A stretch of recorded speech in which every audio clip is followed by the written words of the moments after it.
संतोष देशमुख हत्या प्रकरणातील फरार आरोपी कृष्णा आंधळे याची संपत्ती जप्त करण्याचे आदेश न्यायालयाने दिले आहेत। संतोष देशमुख यांचा 9 डिसेंबर 2024 ला खून झाला होता।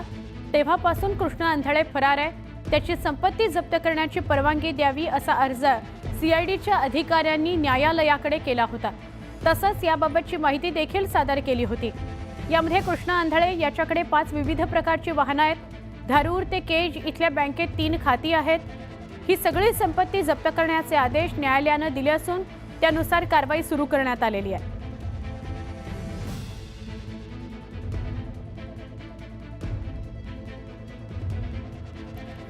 कृष्णा आंधळे सरपंच संतोष देशमुख हत्या प्रकरणातला एक आरोपी जो अजूनही फरार आहे, त्याची संपत्ती जप्त करण्याचे आदेश न्यायालयाने आता दिले आहेत। त्यामुळे त्याची संपत्ती जप्त होईल। त्याच्याकडे 5 वेगवेगळ्या दुचाकी आणि गाड्या आहेत। आपण अधिक माहिती घेऊया आमचे प्रतिनिधी सुरेश जाधव यांच्याकडून। सुरेश, इतके दिवस झाले म्हणजे आता 2 महिन्यां इतका काळ उलटलाय, कृष्णा आंधळे अजून पकडला गेलेला नाही, आत्ताची काय अपडेट?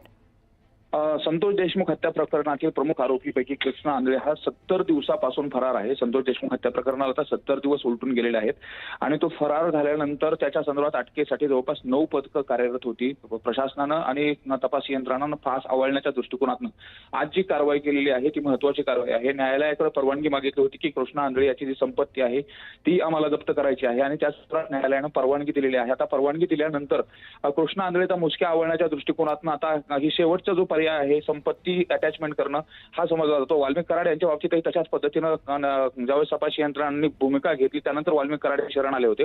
आता कृष्णा आंधळे देखील या प्रकारे शरण येणार का, त्याला अटक केलं जाणार हे देखील पाहणं महत्त्वाचं आहे। मात्र कृष्णा आंधळे हा सराईत आरोपी आहे। या अगोदर देखील काही प्रकरणामध्ये तो फरार होता आणि फरार असताना त्यांनी हा जो गुन्हा आहे संतोष देशमुख हत्या प्रकरणाचा गुन्हा केलेला होता।